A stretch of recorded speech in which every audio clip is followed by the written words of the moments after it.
दोस्तों, अगर आपने या आपकी किसी जान पहचान वाले ने सोलर पावर सिस्टम लगवाया है तो आपने ये टर्म अक्सर सुनी होगी, पे बैक पीरियड। मेरा पे बैक पीरियड 4 साल का है। तो आखिर ये पे बैक पीरियड होता क्या है, इसको किस तरीके से स्टेप बाय स्टेप कैलकुलेट करते हैं, आज की वीडियो में ये सब चीज सीखेंगे। तो चलिए आइए स्टार्ट करते हैं। अगर मैं पे बैक पीरियड की बात करूं एक जनरल प्रोजेक्ट के केस में, तो आपने उस प्रोजेक्ट में जितना पैसा लगाया वो पैसा आपका कितने साल में, कितने ईयर्स में वापस आ जाएगा, उसको पे बैक पीरियड बोलते हैं उस प्रोजेक्ट। अगर हम बात करें स्पेसिफिकली सोलर पावर सिस्टम की, सोलर पावर सिस्टम में आपने जितना पैसा लगाया, time taken to recover your investment in solar through electricity saving, वो कितनी सेविंग, ये सेविंग के जरिए कितना, कितने टाइम में आपकी इन्वेस्टमेंट सोलर में, कितने टाइम में वो रिकवर करके देगा, इसको पे बैक पीरियड बोलते हैं सोलर के केस में। अब इसको किस तरीके से कैलकुलेट करते हैं उसको समझने की कोशिश करते हैं। देखिए, सबसे पहला स्टेप, ओके, ये एज्यूम करते हैं कि आपने अभी सोलर पावर सिस्टम लगवाना है, अभी नहीं लगाया है। तो उसके लिए सबसे पहला स्टेप क्या होगा कि आपको अपना सिस्टम साइज करना होगा।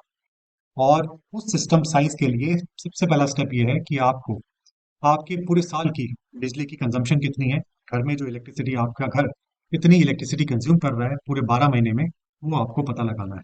सो लेट्स से जो एनुअल कंजम्पशन है वो मान लेते हैं रुपीज 43,200, ये आपके साल का बिजली का बिल आता है। अब इसके बेसिस पे आपको ये पता लगाना है कि आपकी मंथली कंजम्पशन कितनी है। तो उसके लिए हम क्या करेंगे, सीधा ये जो फिगर है इसको हम 12 से डिवाइड कर देंगे। So my monthly consumption would be rupees 43,200 divided by 12। तो ये हमारा निकल के आ जाता है 12 3 36, 3600। ये मेरी मंथली कंजम्पशन है। तो हमारा एवरेज बिजली का बिल है 3,600। ये हमारा स्टेप वन था, पता लगाना कि हमारा एवरेज मंथली घर का बिजली का बिल कितना आता है। This is step one. अब स्टेप टू की तरफ बढ़ते हैं। स्टेप टू में हमें ये पता लगाना है कि हमारे घर में यूनिट्स कितनी कंज्यूम हो रही है, एवरेज यूनिट्स मंथली। तो उसके लिए आपको ये पता लगाना होगा कि आपका ग्रिड रेट कितना है। ग्रिड रेट आपको बिजली के बिल में पता लग जाएगी, एवरेज ग्रिड रेट बिजली के बिल में देख के पता लग जाता है। लेट्स से जो ग्रिड रेट है वो 8 रुपये पर यूनिट है, और आप हर महीने आपका बिजली का बिल आ रहा है एवरेज 3600। तो नंबर ऑफ यूनिट्स हर महीने आप कितनी कंज्यूम कर रहे हैं, that would be equal to rupees 3600 divided by 8। ये आ गया, 8 4 32, 8 5 40, 450 यूनिट्स पर मंथ आप कंज्यूम कर रहे हैं, आपका घर कंज्यूम कर रहा है। अब ये 450 यूनिट को, ये मंथली कंजम्पशन है एवरेज आपकी, इसको आप डेली में कन्वर्ट कर सकते हो। तो डेली कंजम्पशन आपकी आ जाएगी, दैट वुड, हम इसको 30 से डिवाइड कर देंगे।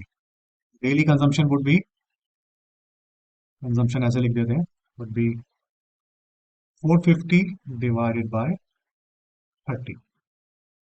ये आ गया 15 यूनिट्स। तो आप हर दिन ऑन एन एवरेज 15 यूनिट आपका घर कंज्यूम कर रहे हैं। अब ये हमें पता लग गया कि हम 15 यूनिट कंज्यूम कर रहे हैं रोज। इसी के बेसिस पे हम अपना सिस्टम की साइजिंग करेंगे।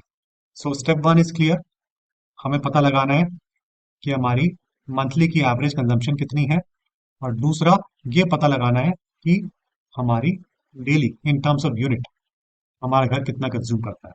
15 यूनिट हमारा घर कंज्यूम कर रहा है, इलेक्ट्रिसिटी के 15 यूनिट्स हम कंज्यूम करते हैं। अब इसके बेस पे हमें सिस्टम की साइजिंग करनी है। तो सिस्टम साइजिंग करने से पहले हमें ये पता लगाना है कि हमारे रीजन में पीक सन आवर्स कितने हैं। पीक सन आवर्स यानी कि एक पीक सन आवर 1000 वॉट पर मीटर स्क्वायर के बराबर होता है। ये एक तरह से सोलर इरेडियंस सनलाइट इंटेंसिटी को बताता है।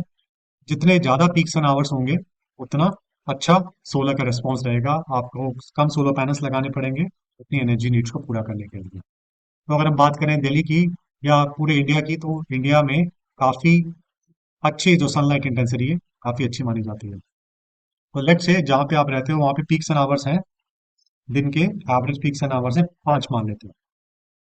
यानी कि 5000 वॉट पर मीटर स्क्वायर सनलाइट इंटेंसिटी रहती है एक दिन में।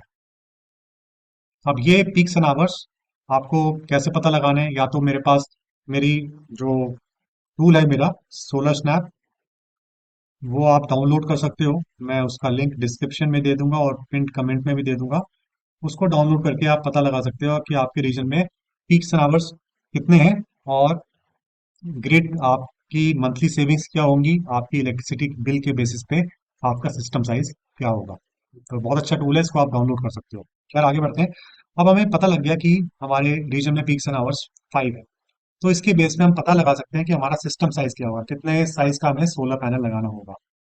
सोलर साइज हमारा होगा, that would be equal to, जो हमारी डेली की नीड है 15 units divided by peaks an hour 5।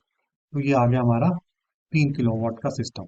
तो हमें 3 किलोवाट का सिस्टम चाहिए, लेकिन एक चीज और, ये एक आइडियल सिस्टम है। मतलब कि हमने अभी लॉसेस कंसिडर नहीं किए, this is ideal system. There are no sharing loss, कोई ट्रांसफर लॉस नहीं है, कन्वर्जन लॉस नहीं, कोई वायरिंग लॉस नहीं, हीटिंग लॉस नहीं, तो ऐसा नहीं होगा। ये एक आइडियल सिस्टम का हमने साइज निकाला है। Just like any other system, हर एक सिस्टम में लॉसेज होते हैं और सोलर पावर सिस्टम में भी लॉसेज होते हैं। तो इसको हम, अगर हम लॉसेस को इनकॉर्पोरेट करें तो उसके लिए हमें क्या करना पड़ेगा, परफॉर्मेंस फैक्टर मान लेते हैं कि परफॉर्मेंस फैक्टर यानी कि 0.8 मान लेते हैं। दैट मीन्स जो 20% है हमारा सिस्टम लॉस हो जाता है। तो इसको हमें, तो ऑब्वियसली 20% लॉस हो गए तो 3 किलोवाट का सिस्टम से काम नहीं चलेगा, हमें बड़ा सिस्टम साइज चाहिए होगा। तो हमारा रियल सिस्टम साइज क्या आएगा, जब हम परफॉर्मेंस फैक्टर को या लॉसेस को कंसीडर करेंगे। So real solar size would be, ideal system size जो कि 3 किलोवाट निकाला, डिवाइडेड बाय परफॉर्मेंस फैक्टर जो कि 0.8 हमने लिया है। 20% लॉसेस हो जाते हैं। सो अगर इसको देखें डिवाइड करके तो ये आएगा 3.75 किलोवाट का सिस्टम चाहिए। तो उसको ले लेते हैं रफली, हमें 4 किलोवाट का सिस्टम चाहिए अपनी एनर्जी नीड्स को पूरा करने के लिए। ये 4 किलोवाट का सिस्टम हमें 15 यूनिट्स रोज देगा। तो इस तरीके से हमने पता लगा लिया कि मेरा सिस्टम साइज कितना होना चाहिए। अगर मैं सोलर पावर सिस्टम लगवाना चाह रहा हूँ तो मेरी एनर्जी नीड्स के हिसाब से, मेरे बिजली के बिल के हिसाब से मेरा आइडियल सिस्टम साइज कितना होना चाहिए। इस केस में आ गया 4 किलोवाट। अब ये जो 4 किलोवाट है इसका प्राइस क्या होगा, लेट्स से अगर हम बात करें, एक 4 किलोवाट का सिस्टम है, उसकी एवरेज जो प्राइस है मार्केट में, वो 4 किलोवाट का सिस्टम लगभग 2,40,000 के आसपास पड़ता है, बिना किसी सब्सिडी के। ये हम बात कर रहे हैं 4 किलोवाट के ग्रिड टाइड सिस्टम की बात कर रहे हैं इन 2025। फाइन, ये 2,40,000 का पूरा सिस्टम। सब्सिडी भी मिलती है, सेंटर की सब्सिडी है, अगर आपकी स्टेट की सब्सिडी है तो वो भी आप ऐड कर सकते हो। 3 किलोवाट से ऊपर के सिस्टम की जो सब्सिडी है 78,000 है, तो हम सब्सिडी इसमें माइनस कर देंगे। 78,000 की सब्सिडी हमें मिल गई, हमने ये लगाया, तो जो हमारा नेट कॉस्ट आई वो आई 1,62,000। 1,62,000 ये मेरी नेट कॉस्ट है पोस्ट सब्सिडी, दैट इज, ये हमारी नेट कॉस्ट है। तो हमने 4 किलोवाट का सोलर पावर सिस्टम हमें कितने का पड़ा, 1,62,000 का पड़ा। अब इसकी बेसिस पे हम अपना पे बैक पीरियड कैलकुलेट करेंगे। यहाँ पे करते हैं पे बैक पीरियड कैलकुलेट। पे बैक का क्या फॉर्मूला है, पे बैक पीरियड आपका किस तरीके से कैलकुलेट करेंगे हम, कि आपकी कॉस्ट, सिस्टम की कॉस्ट क्या रही, 1,62,000, ये आपकी नेट कॉस्ट है। और ये हर साल आपको कितना बचाएगा, हर साल ये हमें 43,200 बचा के देगा, क्योंकि इसी बिल के बेसिस पे तो हमने सिस्टम की साइजिंग की। तो ये 4 किलोवाट का सिस्टम हमें 43,200 बचा के देगा। So divided by annual savings 43,200, ये हमारा पे बैक पीरियड निकल के आएगा 3.75 ईयर्स, या इसको हम ये बोल सकते हैं लगभग 4 साल का हमारा पे बैक पीरियड होगा। तो इस तरीके से हम अपना पे बैक पीरियड कैलकुलेट कर सकते हैं।